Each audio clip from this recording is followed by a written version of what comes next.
This is Talk Business and Politics with Roby Brock. Let's begin first with the book is called Now What? It is the biography of a finally successful startup. Some people would argue you've had success with a startup company before. Well, it's this newest one is the one I'm talking about, and it's like it's really hard if you're used to running things, and I put some money in this thing, and it was something that I liked, and I got Jeff Stallnaker to run it, and I drifted off to Dallas, and I got about 8 months into it, and I said, "Well, how we doing with my money that I put into this thing?" And well, not really good. Well, we had a milestone and we had to reach at the 12 months. He said, "Well, I don't know if we're going to make it or not." Long story short, you read about it in the book, it just turned into kind of a nightmare, and it caused me to get more and more involved. And finally, I ended up, I couldn't decide where to close, frankly. Every startup gets to the point, are you going to close it down? Right. Or are you going to go on? I only had a paltry $1 million in it. Well, I had a lot less in my startup. We're 20 years this year, and I had a lot less than that in there. And there were several times where it was time to close up or time to shut up and get to moving. So. And I, some people would have said I would have been smarter to, just take that money that I was gonna, that other money I was gonna invest and just invest it and not put it in a startup. But I've had a lot of fun, and now we're into this silly thing 10 years. Yeah. And finally had to take it over and start running. How can a CEO not always be a CEO, Well, I want to start where the book starts, and that is you're out at Axiom, as you write in the book there. You've got a lot of Axiom stock that you're going to want to divest at just the perfect time, because it was 2008 and the financial crisis was starting, so the stock was plummeting, and you didn't know a whole lot about just that investment side of things. I think you really had a brother-in-law or a relative that helped you with some of that. Kenneth Lee. But you were, admit for me, you were a little scared at the time, weren't you? Well, I think I was a little lost, really. I was moving to, we had been in Dallas for just a little while, and I felt like it was just kind of the end of everything I knew and was familiar with.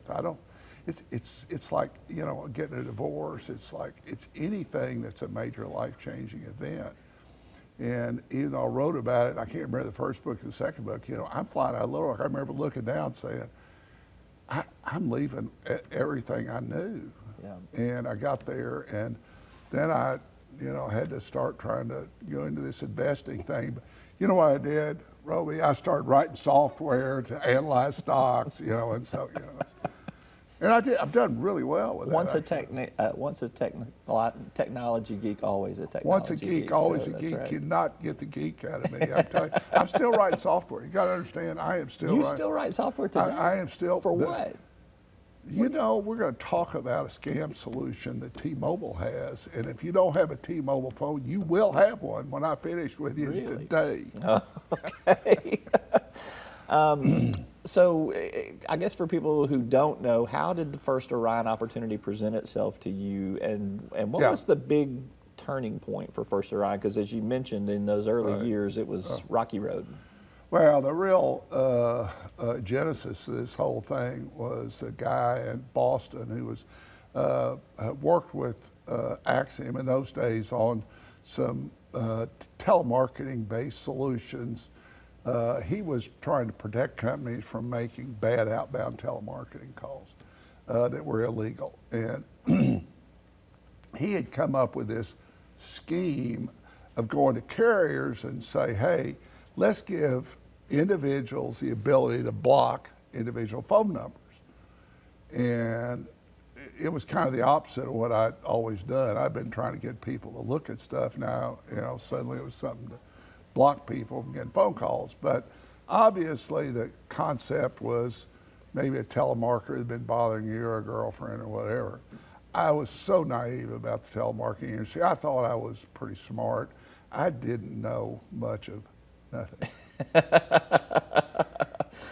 So you And get into this a bit of a ways, you start to figure out this is a lot bigger than what I had expected. I've got an investment in this with a time frame coming up Right. for a return on that before you're going to put more money in, I believe is how it worked Yeah. out there.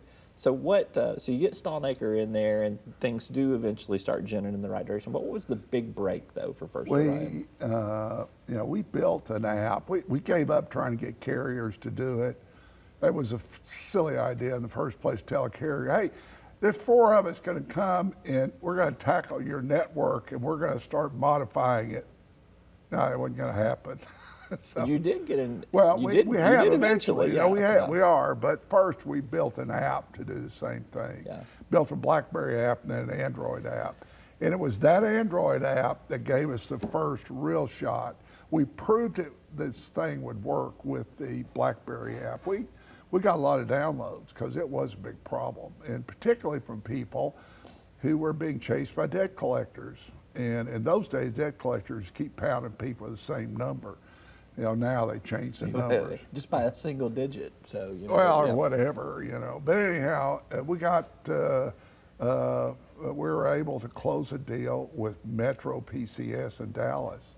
And, that really was the thing that allowed the company to survive. I actually think you and I ran into each other on the streets of downtown Little Rock, just randomly walking from one place to the other, and you had told me that you were about to close that deal with Yeah. Metro PCS. That I was remember that forever day, ago. as a That matter was of fact. more than 5 years So ago. right place, right time for Yeah, me. So at least exactly. with a little news story there. So So that was the. So anyhow, that was what. And then Metro got bought by T-Mobile, and eventually, we were able to, make inroads at T-Mobile, and we didn't sell them an app-based solution because they already had an app supplier, believe it or not.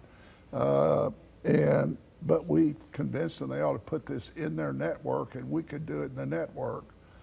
I mean, it's been a multi-year project, but it's producing amazing results now. Tell me where First Orion is positioned right now, where you see possibilities and opportunities. Well, specifically, we're going to continue to, enhance what we're doing with T-Mobile. We are in their network. We are protecting 60 million customers. Wow. T-Mobile will look like they're going to buy Sprint. I mean, that deal is really close, as you know.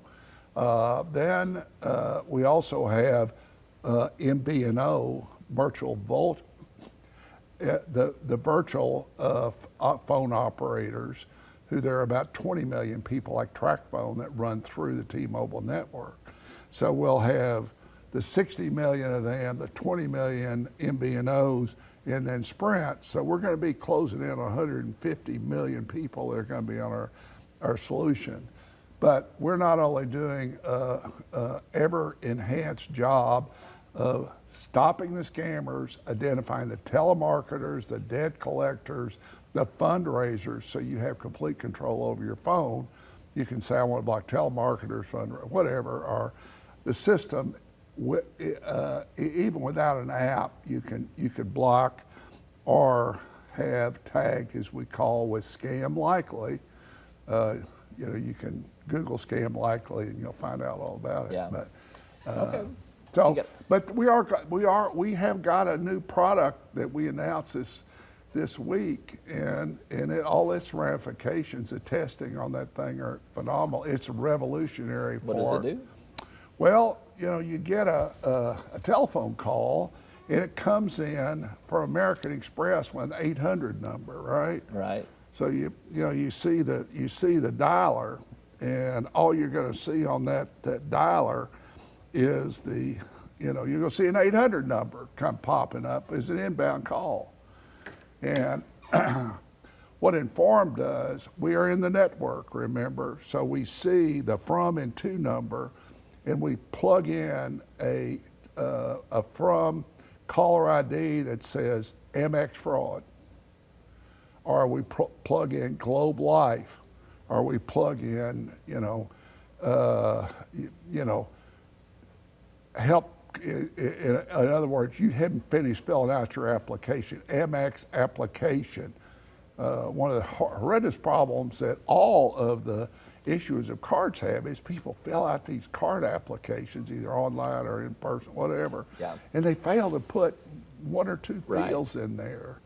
I've And never been guilty of that before. Well, okay, maybe. everybody often, has. so. We all have. And then they expect to get a card, and they don't get anything. Yeah. And these guys try to call them or email them, and people say, "Oh, I've gotten scammed before." So they're so leery of scam now that they don't ever answer it. So You talk about this in the book, and so but I want to go a little bit further with it.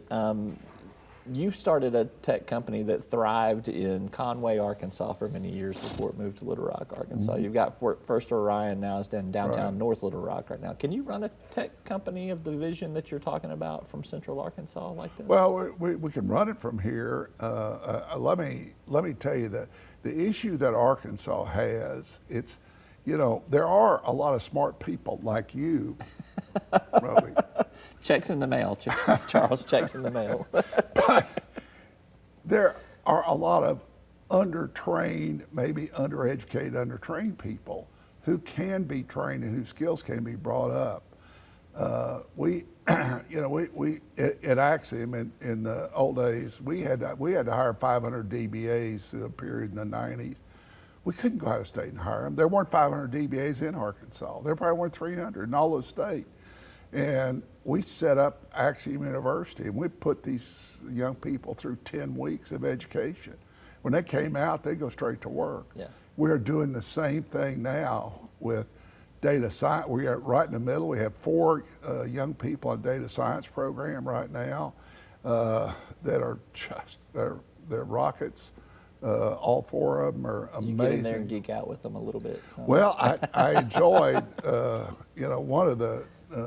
one of the young ladies, Beckett, is just, she's just full of it, and she's just like, but the other one, all 4 of them are really amazing. And we've had the Android class, we've had an iOS class, and it's a great recruiting tool because these young people, even when they're graduating with a computer science degree, Roby, they know they're not completely trained to go to work. And they have a lot of general skill and knowledge. They don't have specific skills. So all of IT shops say, well, I want somebody with 2 or 3 years experience so they can do something. What have you done? Well, I've been in a C++ class, I've had a DBA class, I've had this and that and this, and but what can you do? Well, I've done a lot of practice programs. Oh, great. You got to come practice on me. Yeah. And Go lose some money somewhere else first. So. Our leaders have always said traditionally, when they put out the hiring specs, we got 160 people now, and we're hiring people right and left, and the leaders used to say, give me 3 years experience. You can't get a 3-year experienced iOS programmer. Yeah. All right. So anyhow. The book is called Now What? I want to play off that title. Are you done with startups? I don't know. Now what? What's next? It's so funny. I said I won't be on any more boards. I won't do any more, and I won't talk about it because there's absolutely nothing going on with it. But somebody brought in a really interesting idea. I see a lot. People are always wanting my opinion on stuff. I see a lot, and I just saw one the other day, and I obliquely told the young man, I said, under the right circumstances, I would put money in this. Mm-hmm. And just because it's really a clever idea. Awesome. And they've gotten to the point they've proved it works. Yeah, So. that's good. So your eyes are still open. I don't mean to be. No, they're not. Don't. I don't want anybody coming to me. Everybody bombard Charles Morgan with your startup ideas here. No, He's, don't do it. let's shift gears and talk a little bit bigger picture right Yes. now. Just the economy as a whole. You and I have talked about this usually when we sit down. What do you see? Predictions are that we're going to see a slowdown. We're going to see borderline recession just because of what's happening in the world economy. I don't sense it though. I mean, it doesn't feel that way to I don't sense any me. of the U.S. numbers, but what we think is going to happen will happen. If we all Attitude. collectively Yeah. absolutely believe, it's just like, I believe in something, I believe in it, and you believe in it, we'll make it happen. And, that's. Do you need to take that phone call while you're here? I did. Don't take that one just yet. No, it's. I think the psyche is the problem right now. The fundamentals in the U.S. are not a problem. Now, the global economy is a problem. Yep. The European economy, socialism and all of their social ills over there and their rules and regulations, which we've partially been unfettered from, are helping our U.S. economy. But the European economies are traditionally been low growth. They celebrate 1% growth, right? Yeah.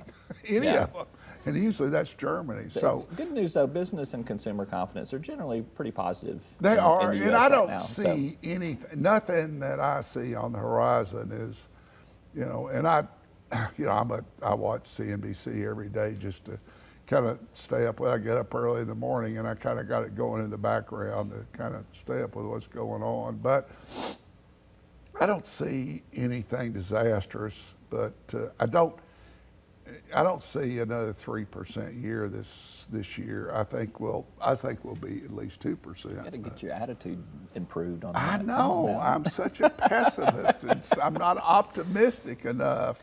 I don't believe enough. The book is called Now What? You can get it through Amazon, wherever you purchase your books Kindle from. version, You can or find our them. Wordsworth in Little Rock. There you go. So you can do all that. It's by Charles Morgan. He's an Arkansas Business Hall of Famer, and it's always good to sit down with you. Thank you so much for your time. You need to get Bill Gates' phone call returned. Yeah, I know. right That was there. Bill, So- right. Yeah. All right. Thank you so much, Thank you Charles. very much.